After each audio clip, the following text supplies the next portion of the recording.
Welcome to TIFF Live on the Red Carpet. We are your hosts from Vanity Fair. I'm Mike Hogan. I'm Katie Rich.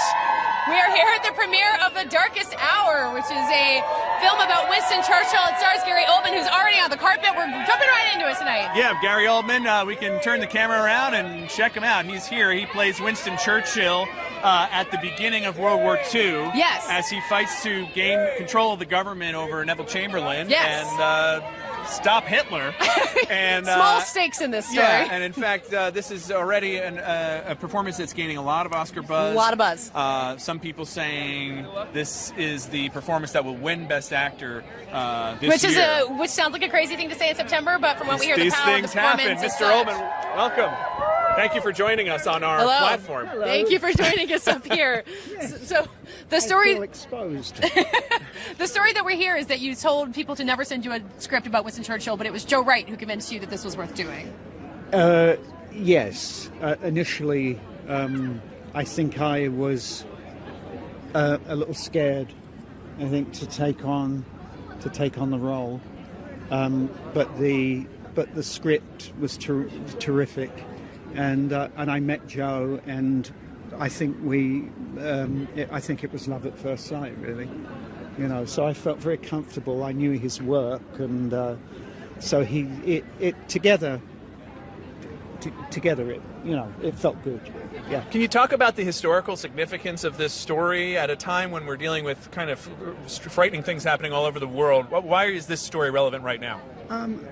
Well, it's a story. It's not only about language and the eloquence and how language can move people and change things, but it's about leadership. Yeah. Mm-hmm. And if you remove Churchill from the scenario, then I think that the world would have looked very different. We would be in a very different world. So he is a sort of significant, essential man. Yeah.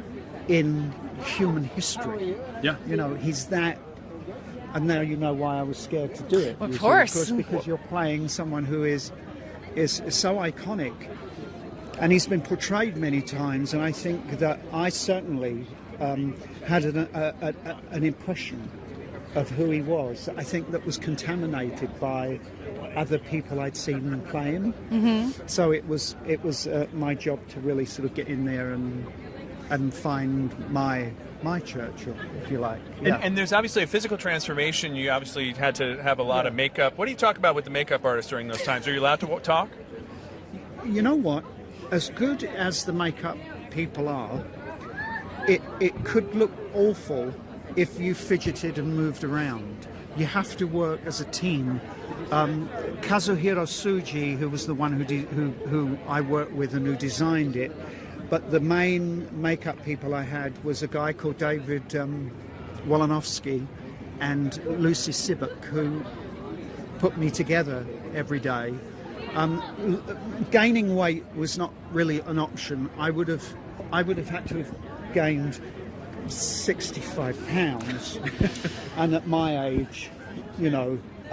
Not only is it dangerous, but I don't think I would have ever. Lost. That would have been it. You'd be talking to a very different Gary Oldman. Well, congratulations on the part and all the buzz it's getting, and thank you for joining us up here. Enjoy the evening. Thank you so much. Congratulations. Thank you. What way do I go? Oh, right down here. Right back down the stairs. Please watch your step. Be careful. We're so close to not injuring anybody. Really would hate to injure Winston Churchill. You know, it's funny. Christian Bale has just put on a lot of weight to play Dick Cheney. It's something you can do when you're, right. When you're younger. But I think Gary Oldman probably right to let the makeup people handle that. Yeah, that work. We're gonna have Kristin Scott Thomas join us right now, I believe. Welcome. What a delight to have you here. Thank you for joining us. Hello. Happy to be here. Thank you. So you, I think, had mentioned recently that maybe you were considering retirement or maybe backing away from film acting. I took a pause. I took a break. I didn't make a film for about 4 years, and I was very happy to start again with Sally Potter and now Joe Wright. So it seems like the right project is what draws you back in. So why is this the right one? Well, because it was a beautiful role, fabulous cast, and longing to work with Gary for a long time. Joe Wright and I had tried to make another film, and it never happened. And it just seemed like perfect storm. You know, we're big Oscar buffs, and you were nominated for The English Patient about the end of England's involvement in World War II. This is about the beginning of England's involvement. Did it feel a little bit like a bookend at all? Did that occur to you? That has never crossed my mind. Oh, okay. But thank you for, bringing it up. You can use that if you want to. I will. I'll be milking it, believe me. So did you know Gary Oldman at all? Did you? I mean, England is smallish. No, I knew his work, obviously, but he's a chameleon. He sort of disappears into the role. He's extraordinary. It was really strange seeing him today, recently at Toronto, because I'd known him as Winston. I'd seen him in his makeup and in character, and then to suddenly see this man I hardly recognized. Oh, it's Gary! Amazing. One of the things that's interesting about the story is that it shows how power works for women. Do you think that's correct? That the role shows that it's not always a formal role where a woman has power and influence? I don't think power is the right word as far as she's concerned. I think it is influence and support and a partnership. I think it's the partnership that is so interesting in this particular story. They couldn't have done it without each other.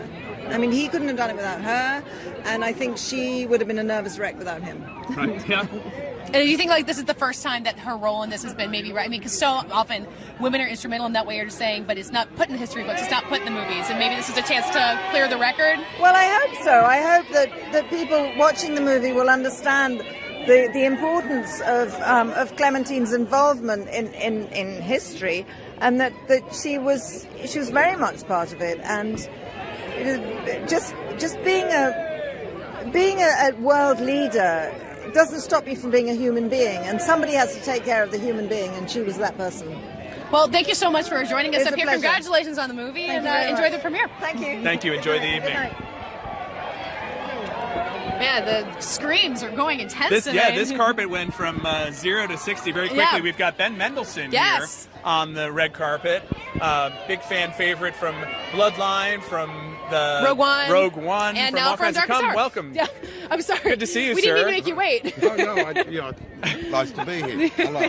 Great to have you. You're growing up in Australia. Did Winston Churchill loom large in stories that you heard growing up? Oh yeah, very much. I mean, he's he's Winston Churchill. So anywhere throughout, I think throughout the world, I imagine. Yeah, no, he's a big deal. And you play the king. Yes, I do. King George VI. How about him? Was that a figure? I mean, he's been played by so many people. He is kind of a towering figure in his own way. Is there a level of intimidation for you in taking on a character who's so well known? Yeah, there is. You want to give it the respect and the attention. I think that it's due with any person that's lived, and certainly people that have living relatives, and certainly one of those some very famous living relatives. You want to be respectful.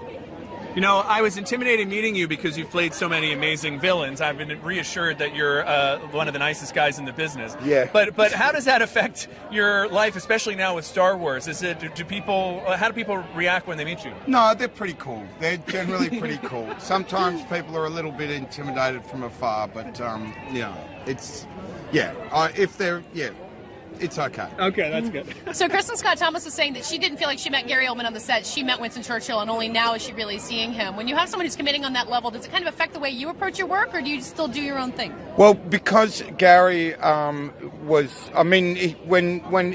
didn't see him before he'd been through makeup. Gary got there first, so once you get there, you're with that guy. So it ups the bar. Do you feel like you've been changed the way you'll approach your next role as a result of this, either from Gary Oldman or anything on this film?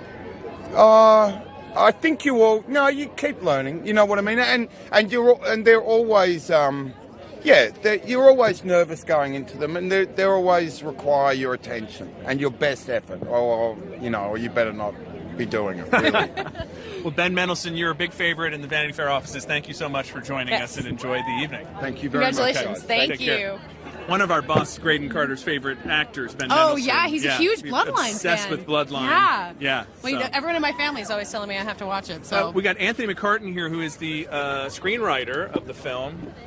Well, Hello, sir. Someone had to write it. Welcome. Yeah, I'm glad that happened. It's not or just else we Winston wouldn't be Churchill here. speeches that you just string together and I call it a actually day. I wrote sort of half of one of Winston Churchill's speeches, yeah. The reason being that we only have an incomplete record of one of them. So that's And a lot of I had to pressure. finish it off. A little bit. Big shoes to fill. That guy could string words together. So, yeah, that was a bit daunting. You know, somebody on Twitter after seeing the movie just said, "Where is our Churchill today?" But do you feel that the film, in a way you couldn't have anticipated, is resonant today? I think so. I mean, I'll answer that by asking you a question. When was there a time when we didn't need great leadership? You know? Yeah, that's a good question. And you know, it's an eternal search. We get them occasionally. Sometimes once or twice a century, and then we just have to make do in between. Unfortunately. Yeah. What I find kind of soothing about reading about stories about this time in British history is it was so dark. I mean, the movie is called The Darkest Hour, but Indeed. there was survival, and you look at what happened after that. I find that kind of reassuring, even though there's so many dramatic things there. Is that part of what interests you about this story? Yeah, absolutely. I mean, Britain almost had no options at all, and so that they really had two that they were looking at: a peace deal with Hitler or fight on. But they didn't have an army to fight on with, or at least it didn't look like they had an army until about the end of May. Then the Dunkirk rescue happened. And so it was on a knife edge, and actually the rational argument was to do a peace deal. But had Winston acquiesced and done that, what a different world would be living in. Yes, indeed. Yeah. What's the most surprising thing you learned about Churchill doing research for this? Two things. His humor. I don't think in the normal portrayal of the man we've ever really captured his humor, and I think Gary and all of us on the team tried to present a different Churchill, a different one than you've seen before, because he deployed humor as a real strategy for selling his most difficult ideas. Mm-hmm. He sort of coated them in honey and realized that if you actually package it right, they're more likely to swallow it. Mm-hmm. But secondly, in doing deep research on this period, he wavered, he shifted positions by the day, sometimes by the hour, and that's not what we normally understand of the classic Winston Churchill.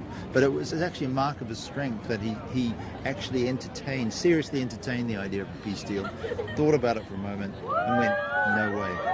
Well, thank you so much for joining us. We can't wait to see the film. Thank you. Congratulations. Yeah, it's just a very timely film in a year. It's interesting because he mentioned the Dunkirk rescue, I know. and that's kind of somewhat the elephant in the room here. Gary Oldman obviously has done 3 Christopher Nolan movies, at least that I can think of, which are the 3 Dark Knight movies. Yeah. But those 2 films are kind of now going to be locked together, I think, in everyone's thoughts about the Oscar race going forward. Yeah, what I keep hearing is that they're kind of interesting companion pieces to each other, because Dunkirk makes a real effort not to have Churchill in it. It has a character reading his famous speech about, we will fight them on the beaches, we will fight them in the air, but it's not in his voice. So he's a looming figure in it, but he's not in it. So I feel like they really do complement each other in that way. And then, of course, the other performance that is up for an Emmy this Sunday is John Lithgow's Churchill. Course. So it's a very interesting We're having set a of Churchill circumstances. moment, There's for a Churchill sure. moment. But isn't it funny, because all these projects obviously went into production, or at least were well underway. Yes, definitely. Long before this historical moment. But I think as you look at the world stage and think, are there people with the kind of gravitas to lead us through these difficult places? These incredibly difficult. I mean, the way they talk about them having no choices, I think it's really easy to forget, because you grow up after this period and the stories of World War II. You kind of know how it ends, and the idea that Britain was just so close to being a really different country than what we know now. I wonder if we're going to get a rash of FDR biopics now. Well, on the American side. You think about the idea of a collective unconscious, that were things actually brewing in a dark way.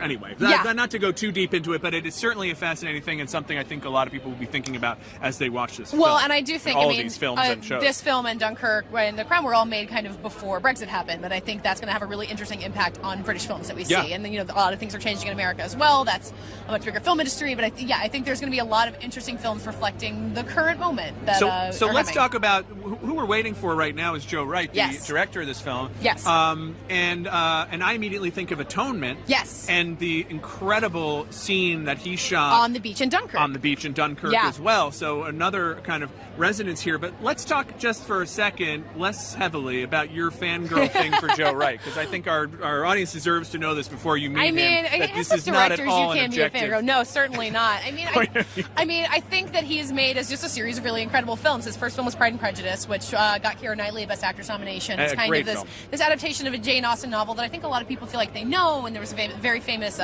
miniseries of it that everyone was like, oh, who needs to make another one? But it just had so much life to it and was so inventive. And then Atonement is kind of a similar thing. It's taking classic literature and really telling this very human story in it. He cast so well. I mean, he put Saoirse Ronan in her first breakthrough role. Well, I know Saoirse Ronan, who is having a good Toronto. and was Oscar nominated last year, and yes. could be Oscar nominated again this year. Yes, he was Oscar nominated Bird. for Atonement when she was 13. She's very young. Yeah. So yeah, you can tell he has like just a good eye for finding people. He put Saoirse Ronan in Hannah, which is just a wonderful movie. It's an odd duck. It's not historical. Yes, it's not of prestige, course. but it's violent. It's got Kate Blanchett as this kind of like fairy tale villain woman. It's such a great movie. And he has movies that I like that have been less successful with other people that I always think have inventiveness to them. They're always trying to say something. I mean, you have Pan, which came out 2 years ago and was not as well received as a lot of his other films have been, but it's just beautiful and it's got again great actors in it. And I just feel like there aren't a lot of people making movies the way that he makes them. And I'm just so excited to see something like The Darkest Hour, which you hear it's about a great man and it's about World War II, and you kind of think that you know how that movie goes. And from everything that we hear from people who have seen The Darkest Hour is that it's musical and it's about language. I think Gary Oldman said it's about words, and I love when he said thrilling. that. Yeah. Well, and Churchill, obviously a great master speech maker. Yeah. But that's a super fascinating way of looking at it. So, well, listen. I hate to tell you this, oh man! But you're not going to get to meet Joe Wright after all that build-up. I feel like I get to see the movie, which is the best version of that, right? That's the important thing. We'll watch the movie, and he'll be in there somewhere. I think. We'll be in the same space. And the other sad thing is that this is our last red carpet. This is it. Yeah, we've had an amazing time here at TIFF. We've had a great time with Vanity Fair's partnership with TIFF. You can go back and watch all of the broadcasts and our portraits and our videos, and we've been all over this festival. And if you have enjoyed any of this, minus the big celebrities and the video portion, follow sometimes our podcast, Little Gold Men. We sometimes have big celebrities. We have celebrities. Yeah. But Katie and myself and Richard Lawson all co-host Little Gold Men with Joanna Robinson. Yes, and we'll have an episode this week with the guys from TIFF talking about this festival, catching up on a lot of this stuff. So lots more to hear from us if you want to. We're going to go see The Darkest Hour. In the meantime, we're going to run and see The Darkest Hour. Thank you for joining us, and enjoy the rest of the broadcast throughout the festival. Yeah.